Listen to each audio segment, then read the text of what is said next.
Welcome to the Pink Book Podcast. I am your host, Joyce VanSeters, and I'm thrilled to continue to bring you stories of innovators and game changers who are redefining success. Today's story is about Fabian Thorne. Welcome to the podcast, Fabian.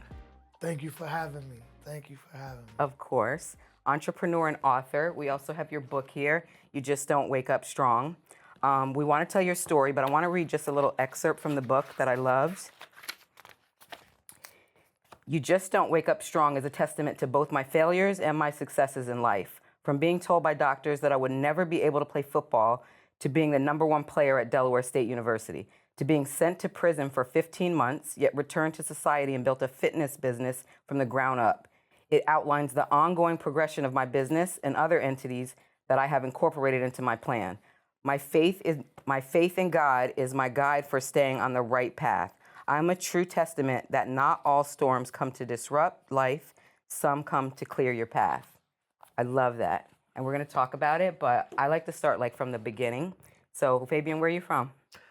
Well, born Yeah. in a little small town with one traffic light, South Hill, Virginia, and then moved to East Orange, New Jersey. How old were you when you moved? 4 years old. Oh, so do you remember? Yes. South Hill? You remember the move and everything? Clearly, yes. Really? Okay. You have siblings? Yes, a brother and a sister. Okay. I'm the middle child. Okay. And you grew up with both parents? Single parent moms. Single parent mom? Yes. Okay. Tell us about young Fabian. Energetic, young, just wanted to get after life. Felt like he had something to prove early from dealing with a lot of, trials and tribulations as a child. And just was hungry. Always been hungry to figure it out. Talk about those trials and tribulations as a child. Well, when I was 2 years old, I lost my left eye to a cancerous tumor. And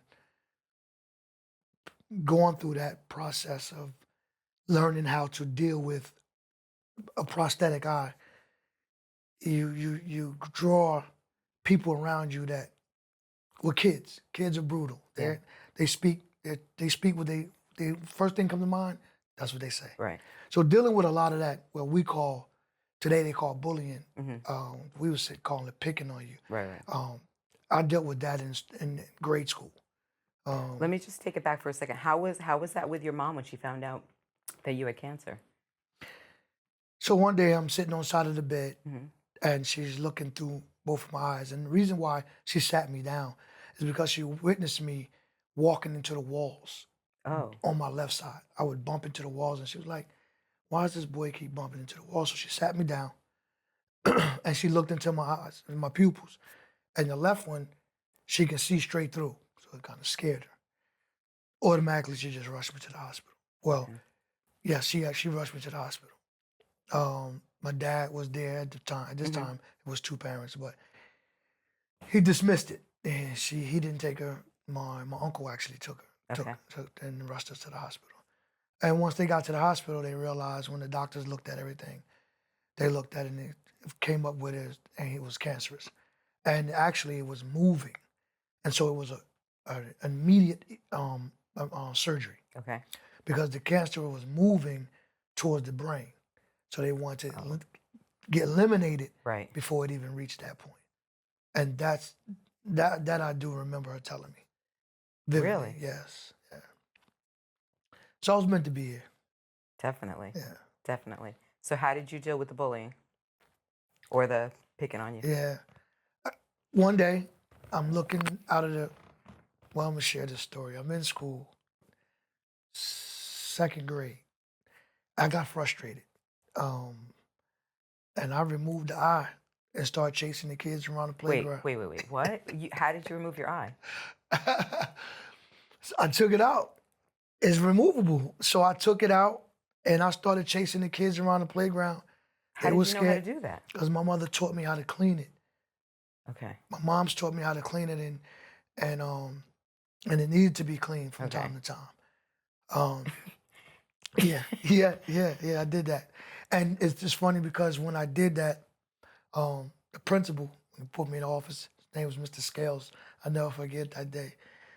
He said, son, this is not acceptable. So in that same playground, I look across the fence and I see young people playing football. They just running into each other. Boom, boom. I just see that. Mm-hmm. And then I started watching football at that age Okay. on TV. And that changed my life right there. I said, I need that. It Because lit I a was fire. frustrated. I needed to release the energy Yeah. some other way than chasing the kids around the playground. Um, and that's the beginning, very beginning Wow. of something special. And how old were you? 7, 7. Okay. 6, 6. 6. Okay. So did you play football at that age?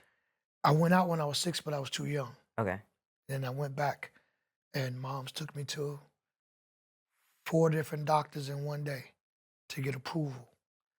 The 5th doctor said yes, Dr. Riccardi. I'm gonna drop his name Okay. because his office is still in East Orange. Oh, wow. Yeah, so I got the okay, and the rest was history when it comes to the game. And I started playing at the age of 7. And you played all through elementary? Yes. What school did you go to? So I played at this was for the park. This Okay. was for the local parks. Oh, for like So Oval kids. Park Okay. was what was the name of our team was the East Orange Rams, the Oval Okay. Park Rams. Got it. And that was just the beginning of something that just changed my whole life. My whole life. I needed that. And my mom's, being that she wasn't an athlete, my dad was. Mm. My mom's she said I needed something to make me as normal, to be normal like the rest of the kids. Right. And the fact that I wanted to play football, she didn't stop me. She allowed me to go, and she walked me through it. Take us through high school. You played football for high school too? Yes, What high yes. school? East Orange High. Okay. Back then, it was 2 high schools in our town. Okay. Now they combined. But I played for East Orange High School, Position? running back and linebacker.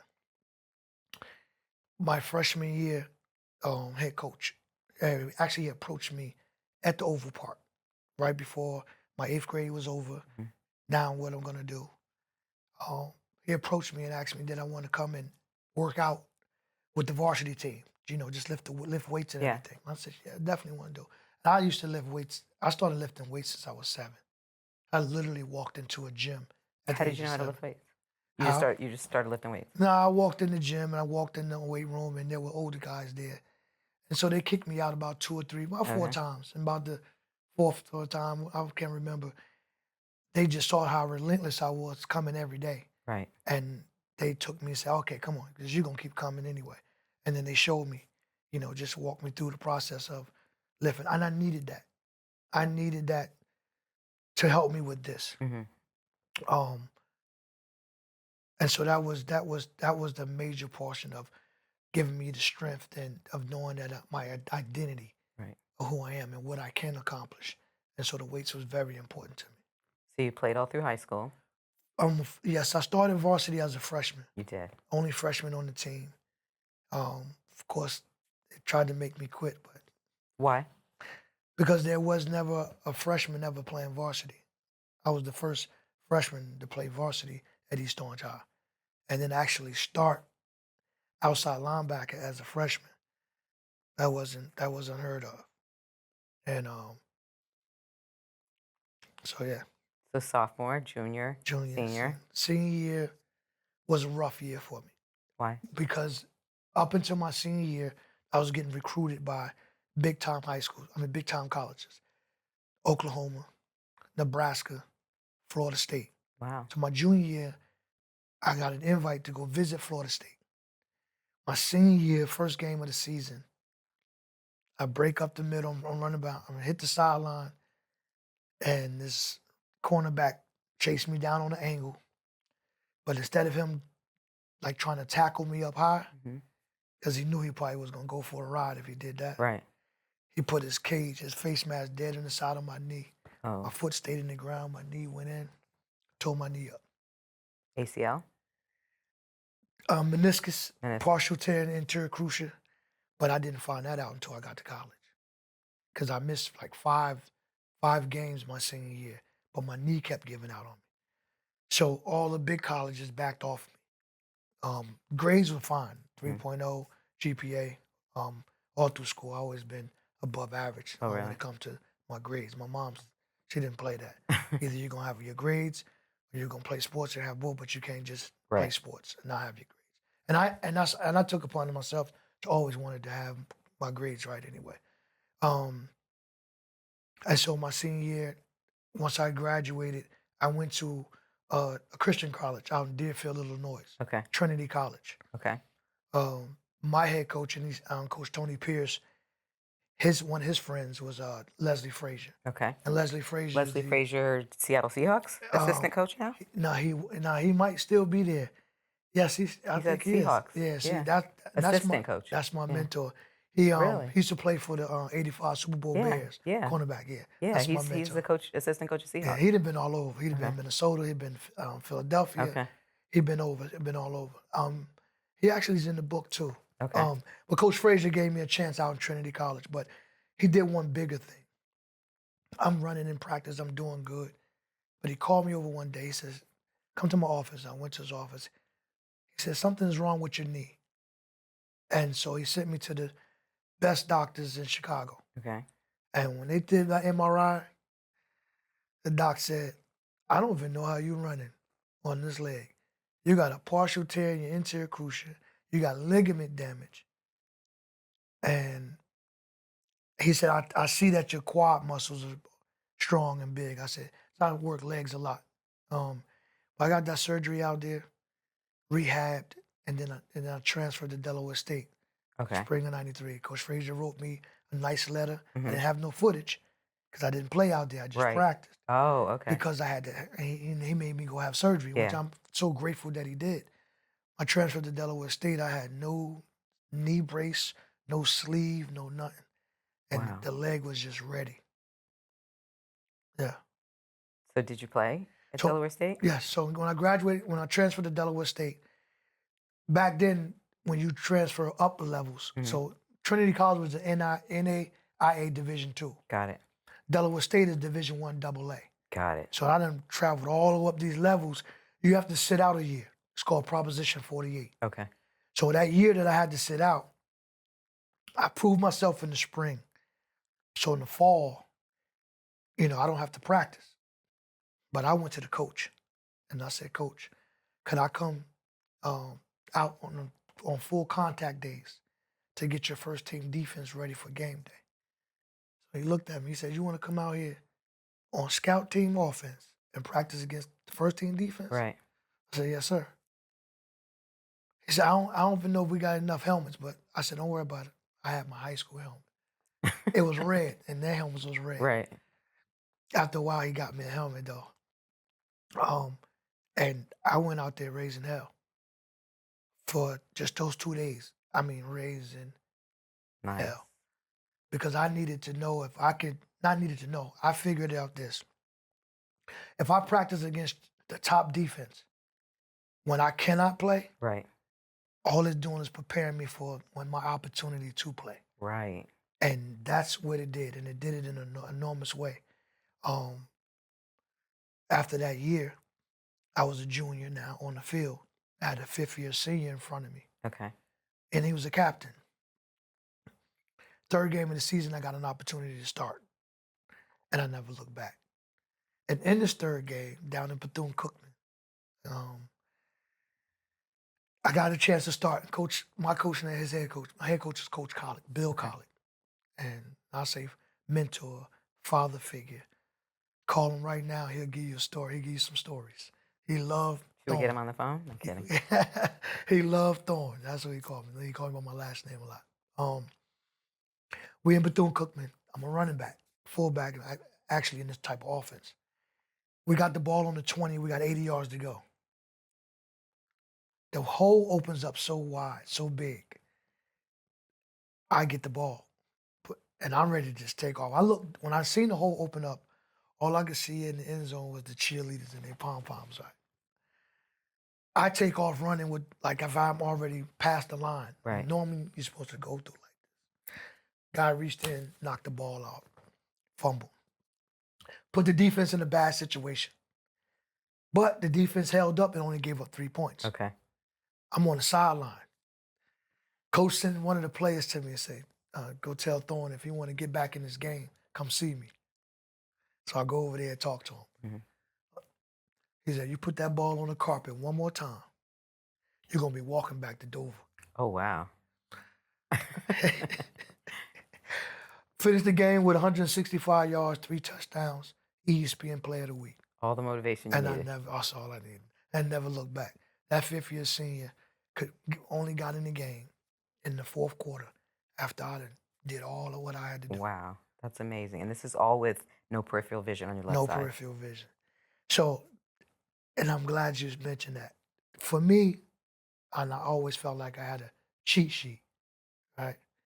The relationship that I have with God, right, on that field,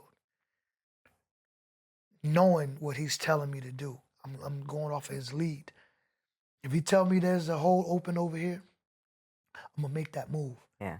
I'm gonna go on His move before I try to figure it out on my own.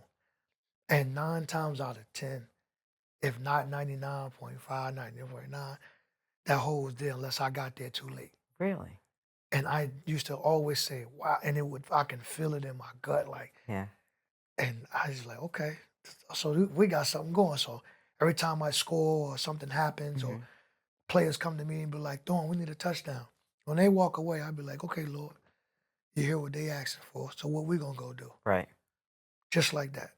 And it happened like that. So for Wow. me, it just was something that I just outside of my body to experience that I had that relationship. And I thank God for my mother dragging me to church at such an early age, right? Because eventually you'll find God for yourself, Right. not with everybody else telling you how it goes. Right. And that's what helped me actually from the age of 7 to realize that we in this thing together.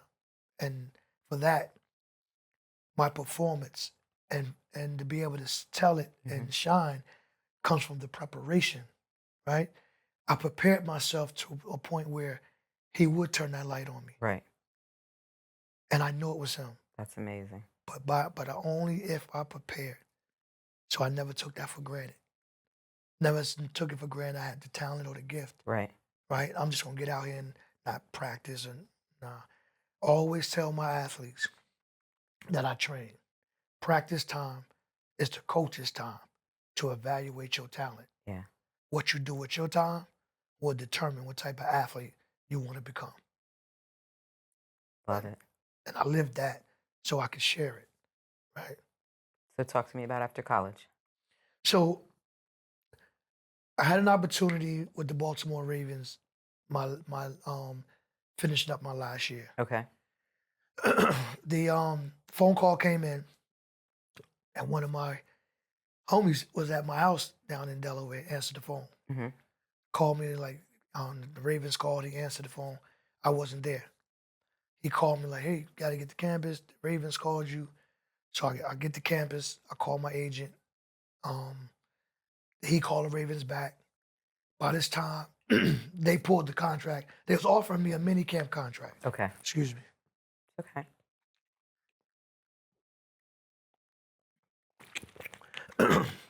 They offered me a mini camp contract. Explain what that is. So a mini camp contract is after if you don't get drafted. Even if you get drafted, they have mini camps before the actual camp in later in the summer. Got it. So the mini camps is like right after the draft. Okay. Normally in May, something like that. So when they offered me the mini camp contract, by the time we got the dialogue going, they pulled the contract off the table. Now, mind you, they pulled the contract because they got my medical history, Oh. right? Because you offered me because of what you know I can do on the field and what my numbers say. Yeah. My numbers add up to back-to-back 1,000-yard seasons, 25 touchdowns, and 5.7 yards per carry was my average. Wow. That means it only takes 10 yards for a first down. Right. You give me the ball I'm giving you 5.7. Right. You're going to give me that ball. I was a toter. I wasn't somebody that got the ball 10, 15 times. I touched the ball 25, 30 times a game. So you knew that. You went off of that before you even knew I was blind. Right. So I will never forget that day. My homies and everybody was like, yo, you're not mad they pulled it? I said, no. That was specifically the reason? Yes. Okay. I said, why am I mad? They called me. They already confirmed that I can play the game at that level. They just wasn't willing to take the risk. Right. So when I was coming up as a young playing ball for the Rams, my motivation, the person that inspired me was Wesley Walker. Okay. He played number 85. He played for the New York Jets. Okay. He was a wide receiver. Wesley Walker was blind in his left and in one of his eyes. Okay. Playing wide receiver. Back then, they was coming across that middle, and you can get close lines, you can get hit any type of way, Right. and there was no penalty. So for that man to be blind and playing in that type of era, that inspired me. Like, if he can do it, I know I can do it. Right. And that was my motivation. Okay. So it has happened. Yeah. It's just as we gotten older and as the leagues get changed and speed of the game has changed, Mhm. the risk, people I are not understand willing to that. take that risk. Okay. Yeah. So what happened when they pulled the contract? Where'd you go from there? I Or kept what at was it. your next move? I kept at it. I kept trying out for teams. And I wound up going down to a tryout down in Petersburg, Virginia. Okay. There was my cousin had called me up like, hey, I got this European league that's trying guys out. Won't you come down here and try out? And it was dead in February, outside, cold. 30 athletes. And out of 30, they picked 2. And I was one of them. Wow. So I wound up going to Germany Okay. to play ball. I went over to Germany at the age of 30, I was wearing 219, running a 4.46. Whoa. Led the league in rushing and touchdowns. Got invited to NFL Europe championship game in Berlin. Hmm. VIP and the Yeah. whole nine and everything. So over there in Germany, that's when I learned more about health. Okay. Right, I got awakened into what the health, what the body can do Yeah. if it's in tip-top shape, Hmm. but eating the right things. And so that experience was beautiful. I'm glad I got that opportunity to experience that because I came back and How many years did you play in Germany? I just stayed 1 year. 1 year. One Okay. year. I tried to come back and get back into the league. Got it. Almost got an opportunity to go to NFL Europe when I got back. Hmm. It was pickings between me and a running back from Cleveland, but because he was already in the system, they had to go with him. Got it. Yeah. Okay. So where do we go from there? After that, I just came back and I started the fitness, started doing the fitness training, training athletes and doing sports combines Hmm. with the youth, and started telling my story more, getting out, doing motivational speaking, different schools. Um, How did you feel about not getting into the league? I felt like I gave football everything I You had. did. Okay. Right, there was no regrets Yeah. with the game, because I always played the game. I always felt like the game owed me nothing, but I felt like I owed the game everything I had. Okay. And so I approached it that way every step of the way because there's somebody next to me that could probably that's willing to work harder Right. and not even have the talent that I have. Hmm. So I never took that for granted. Okay. So I always approached it to the point where God gave me a gift and a talent. Hmm. I'm not gonna sit on it. I'm gonna show him that I appreciate it. And wherever the chips fall, that's where they fall. Okay. So immediately after that, you started your personal training business. Started the personal training business Hmm. and doing different what they call it, boot camps. Okay. Yeah, I just mixed it all up. Sports training, not just training athletes, training, your everyday people. Hmm. Um, got into a couple, training top line athletes. I had an athlete that was from Hillside that played for the Falcons. Oh, really? Yes, Spruce, last name Spruce. Um, trained him, and then I brought up a couple of athletes that went and played Canadian and got opportunities. I got one athlete. He's still with me, but he's a coach now. He's cornerback coach, Ife Asaluku. Okay. And when I say this kid had the same type of dog in him like me, Yeah. I fell in love with it. You know what I mean? Just to see that someone can really give it the all like I could. Yeah. Relentless with just every whatever he could do. And then I had a good experience with him.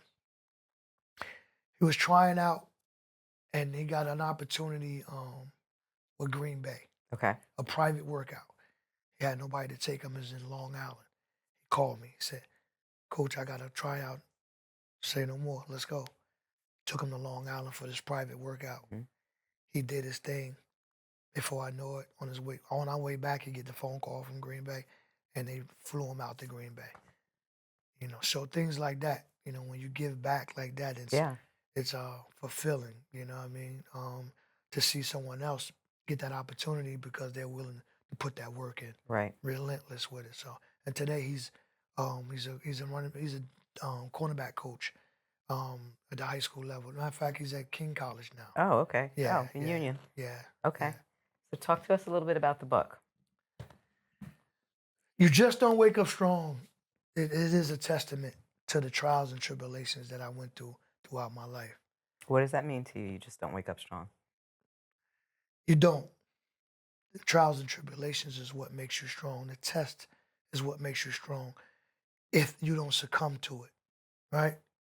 I always wanted to see what was on the other side. No matter how tough the obstacle is, the adversity, I always need to know what's on the other side. So that means I'm never going to retreat.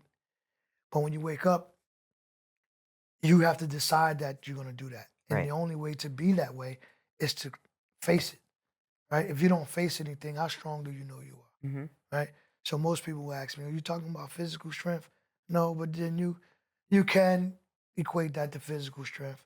But mostly for me, it's always been about a mental capacity, Okay. fortitude, emotional fortitude, Mm-hmm. spiritual fortitude. The physical is always there because I'm willing to push my body to that limit. Right. But when you're faced with emotional test and spiritual test and um, mental, it's a different test, Yeah. right? Because you really want to know you're trying to achieve something, and if something's in your way, what do you do to get on that other side? So I chose to put a lot of it in the book to show people that you can make it, regardless of what you're facing. Right.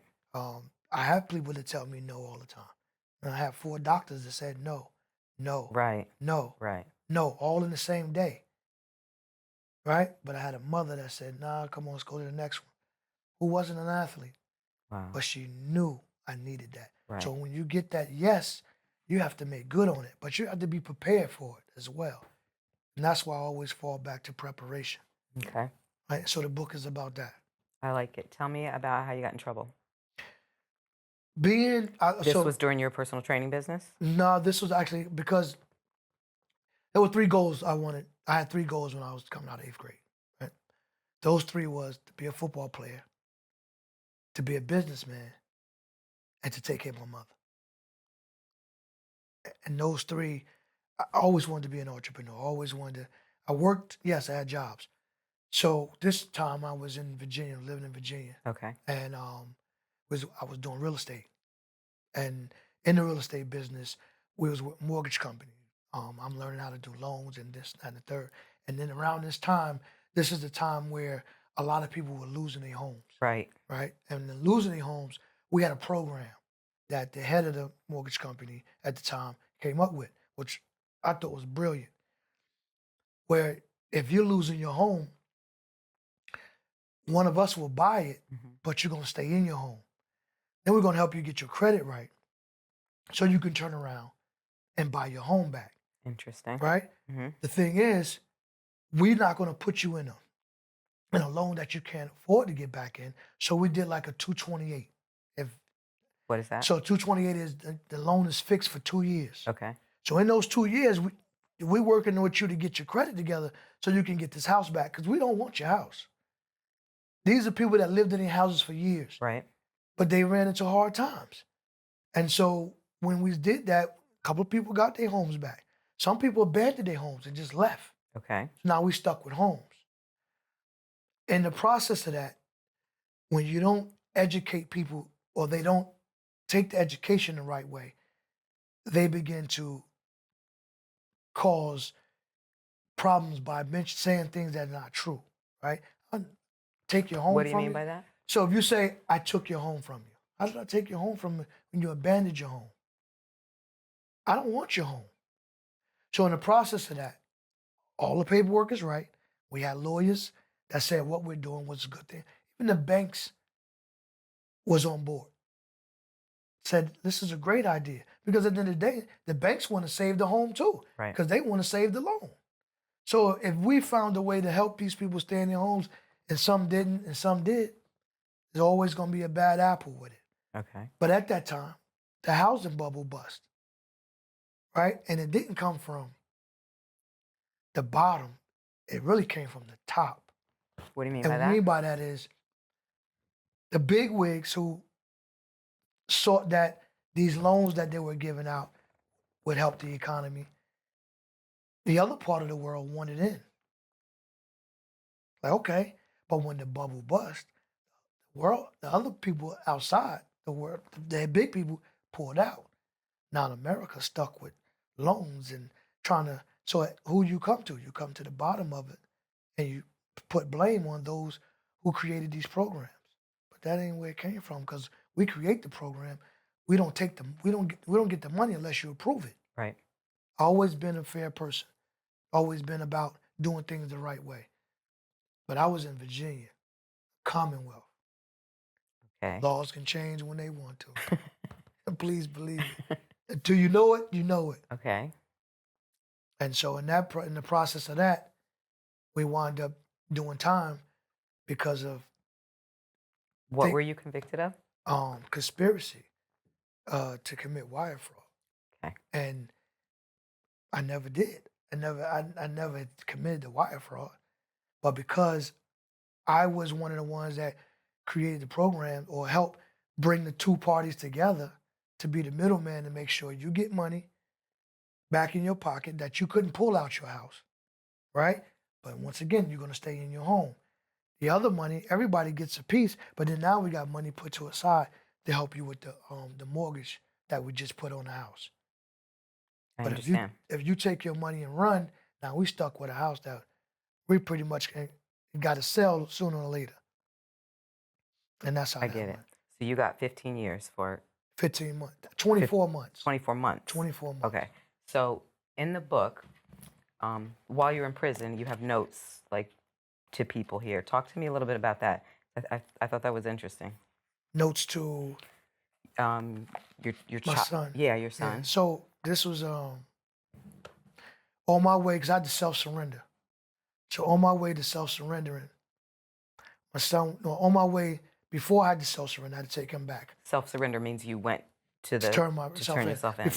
A week before I had to turn myself in, I had my son for the summer. And my son was living in Connecticut with his mom's at the time, but I had him for the summer, and I had to take him back. Okay. And I'm looking in my rearview mirror, and he's asleep, but he don't know that dad ain't coming back for a while. Right. So I taken him home, and so I always been big about creating a family, creating a child. Mhm. Because my dad wasn't in my life, Mhm. I vowed to never leave my kids. I don't care if you live, I don't care where you live. If we're not in the same household, Right. I'm going to be there because I know that feeling of wanting your father and he don't want you. Right. Literally don't want you. I get it. So for me, I don't care where I'm at. So while in prison, I made it clear to get on the phone with him, write him letters, send him stuff, let him know that dad'd be home and we're going to get right back to doing what we were doing because we were like two peas in the pot. Like that's my boy, so, and for him to have to go through that, I knew it was hard. How did you deal with that? A little frustrated at school, seeing the other kids, dads come pull up. Because even before all that, I used to go to Connecticut. I'm on the school trips to the zoo. Right. I'm taking him and the other couple of bad boys, the Yeah. boys that they don't want to Yeah. watch. Yeah, give them to me. And we have a good time. So, he was 8. I think he was 8. When you Yes, went he was in. 8. Yes, he was Okay. 8 because he was born in 2000. He was Okay. 8, and so he was old enough to understand some things as I. That's why I talked to him and sent him letters and really got him to understand the process of what I was going through. Okay. I have to tell you, I was in tears reading those letters. Like I Yeah, had to like fast forward. yeah, Yeah. that does it every time for me. Yeah. Yeah. Tell me about when you got out. This is why I know that God has his hands on me. And in the process of being there for those 15 months, I wrote 5 business plans. In And jail. yeah, Okay. I took an entrepreneurship class called WeBo, meaning it was about fitness, business, and I did it on fitness. I Okay. wrote the fitness program through that. Um, I met an older guy, a mentor, who helped put my infrastructure together. A colleague was working in education in the building, saw me, and my nickname is Bear. So he's like, Bear, come here. Went in his office, broke it down, told him what happened. He said, wow. I said, man, the last person I will see is of you here. And I got a job in the law library Mhm. in education. And that's how I started working on my business plans. So one day I'm in there, and I'm gonna bring this up too. Um, my brother, NJ Soup, Okay. he was coming through. Okay. I mean, That's why I know this is God. Trust me when I tell you. He coming through, he's in line. okay. And he sees me, we see each other, and all he could say was, if they locked you up, they locking everybody up. Oh wow. He's like, if they lock Bear up, they locking everybody up. And I'll never forget that day. And we laughed. I didn't see him no more, but because he was in transit going where Yeah. he was going. But it was just good to see him, not wanting to see him in that I situation, get it. but Yeah. just the connection that we always had. But yeah, Mhm. so coming through there, it was What a are the reason why I chances of went there. that? What are the chances, right? That's why I don't believe in chance. I don't believe in coincidence, right? Um, but it was a period of time that I needed. I was on my face a lot, just praying. Um, and he's showing me in there. I taught a fitness class. I got the inmates things that they couldn't get because of this class. Right. And I did it by default. The head education just saw me on the rec deck working out with a couple of guys Yeah. that I knew that we came together to know each other. And he just asked me, you want to run a class? So what is in it for them? Because this is what I do. Right. And I did that, So I just knew there's a purpose, always been a purpose about what I do. Okay. And all I got to do is lock in and know what that is. And I came out and I never looked back and started doing exactly what God intended me to do. Didn't go back into the real estate right away because he told me fitness first. Hmm. He gave me I just everything just listed. This is what you're gonna do. Did you eventually go back into real estate? Dabbled, but I'm looking into a lot of it. Okay. And I can. It wasn't that I couldn't. Right. It was just the format of what he wanted, I what understand. God wanted to give me direction to where I'm in the schools, I'm speaking. Right. Everything was playing the right way when it started off with the fitness, getting people healthy, eventually adding to that, because Built to Last is the company, stands for enhancing the mind, body, and soul Right. through physical fitness, nutritional guidance, and motivational speaking. Okay. So each those pillars carry something that tangible that a person can take and say, oh, okay, this represents this represents that. Yeah. You're now a motivational speaker as well, right? Yes. And where do you usually speak? Just solely in schools or No. Schools, companies? companies, a lot with the schools though. College. Actually, my next event is in Harrisonburg, Virginia. Okay. Speaking at a school, a high school. One of my colleagues just hit me like, man, could you please come speak? And I gave him the price. He said, let's go. And what is it that you do? Like what type of motivation are you speaking there? This is just fitness, No, or this is your trials and the trials and tribulations? Okay. tribulations. What does it take to be an athlete? Or what does it take to get to that next level? Yeah. Just different topics. I have a program called King's Corner, Hmm. teaching the young men how to become kings, represent themselves as a king, Hmm. right? What does that look like? How you treat people, how you treat women. Do we, Right. chivalry is not there. Open doors, respect of what we say out of our mouths Mm. when we're talking to people. How we present ourselves with our clothes and our pants, not hanging off our butt and stuff like that. These are high school kids or High all? school, Okay. in all, but Okay. I've middle school, high school, college level. Um, but for the most part, it's been about the college level. Has been about um, what did I experience? How did I get through uh, my experience in college and playing college Okay. football? You know, yeah. So what else you got going on? I see we have your water here. Talk to me about that. Yeah, I was pretty transparent. I'm with the water. This is something that really caught me by surprise, I say, because I was introduced to the water from Explain to what it is. What kind so of water? the water is alkaline, right? Alkaline water. When you digest alkaline water, it hits the bottom of your stomach and disperses right into your bloodstream. Right? Which water's supposed to do?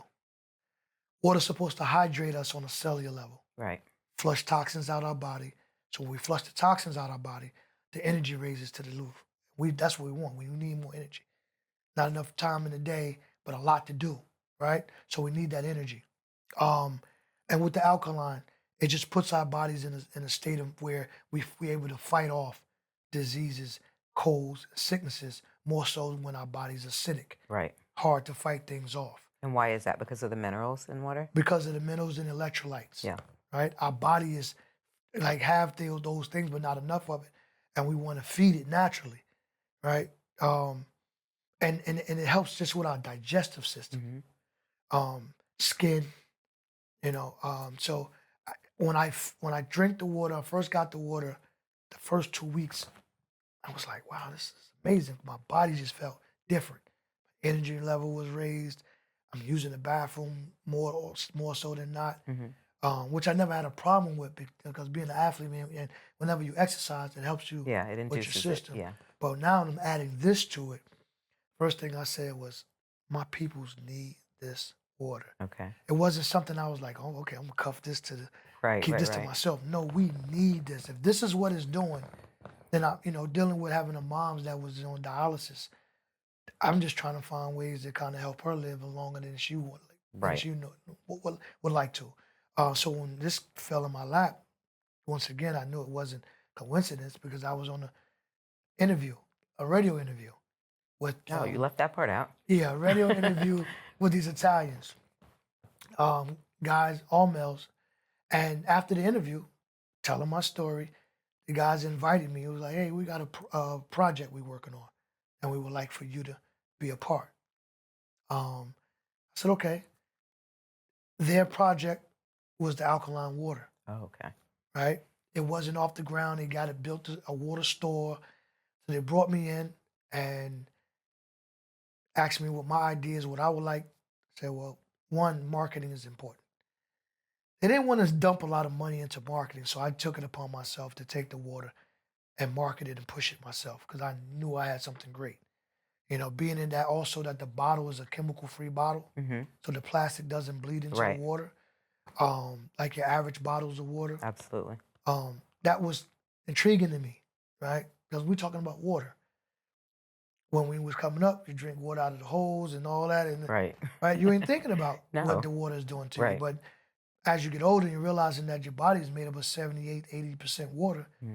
Then water should give us our best performance, but not just any old water.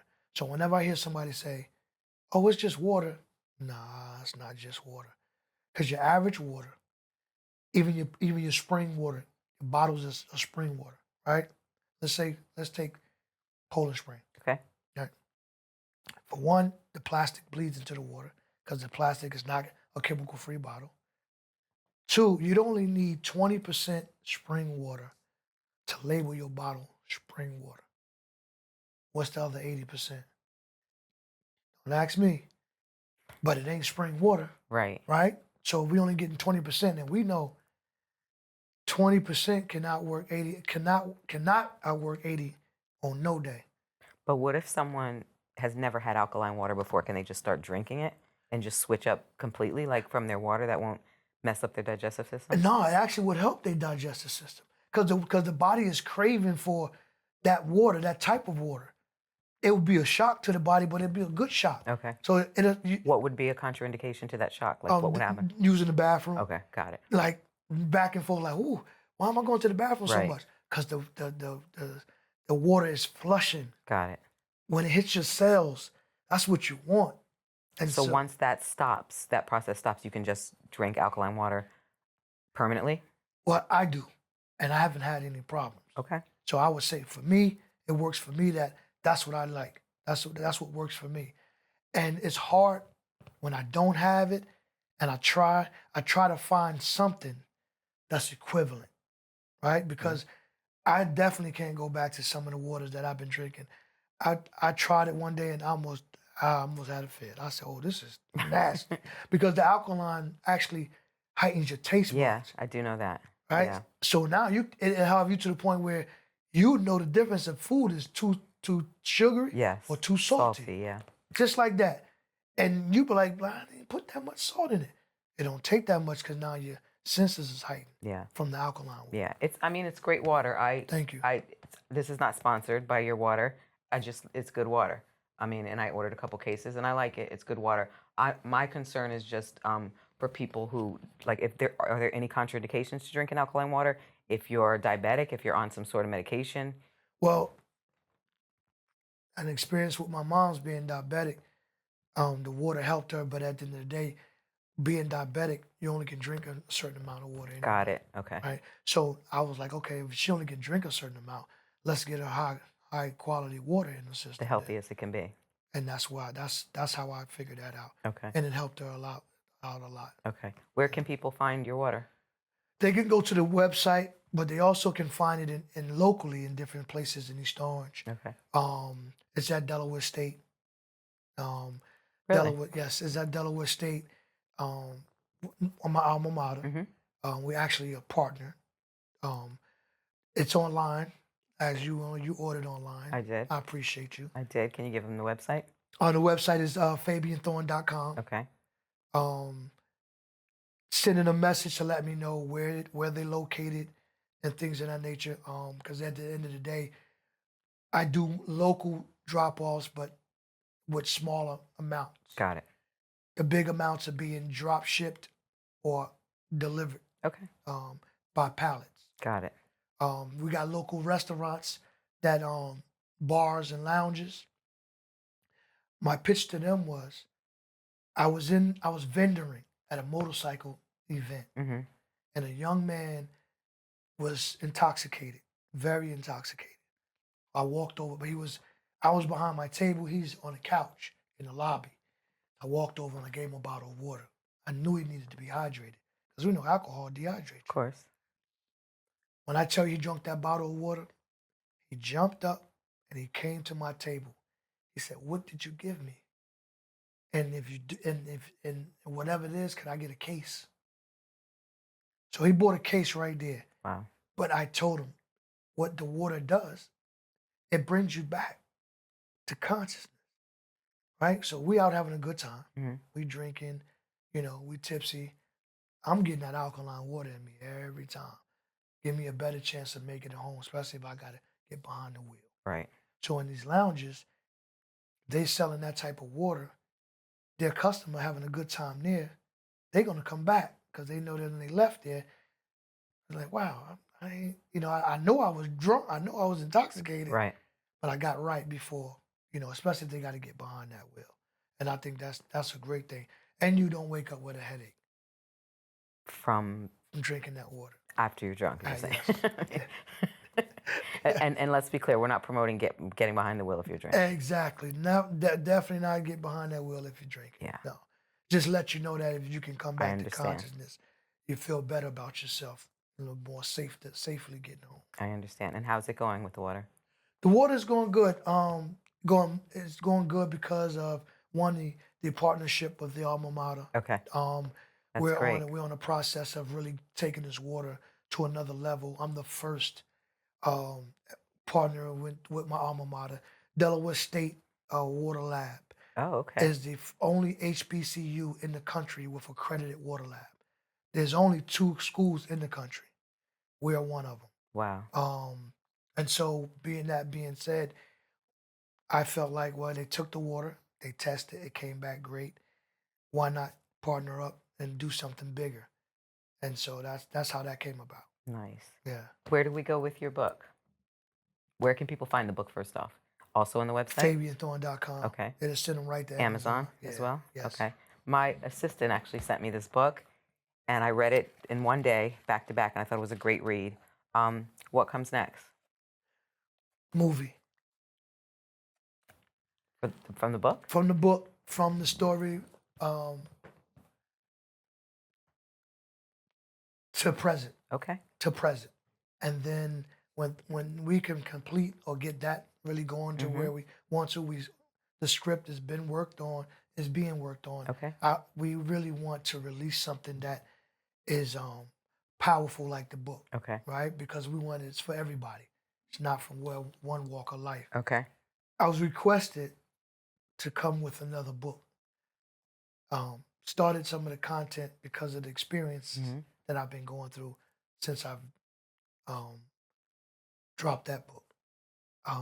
And so I'm excited about that portion. The next chapter. Yeah, the next That's chapter. amazing. That's Yeah. amazing. All right, so we'll put the links in where people can get the book, and you'll keep us posted about the movie. And if you had a choice, who would play Fabian? You know, I've been thinking about that, right? But I believe, what's his name? Gooden Jr. Is that his brother? Cuba? Cuba. Yeah, Cuba's younger brother. The younger brother. I know. I don't know his name off the top, but I know who you're talking about. I The kinda, bigger guy, right? Yeah, he's a little, yeah. I thought about him, right? But, you know. Yeah. Is his name Mark? I don't know. I can't think of it. I'm drawing a blank, but I can see his face. Yeah, me too. Yeah, I think him. All right. Yeah, I think him. Okay. Well, we're going to keep you to that. We're going to look out for that, and we'll check in on you. Yes. I thank you for being here, telling your story. Thank you for having me. Of course, that was amazing. Appreciate it. And I want to let you guys know we're still on Apple, Spotify, and YouTube. So if this resonates with you, join the community because the best is yet to come.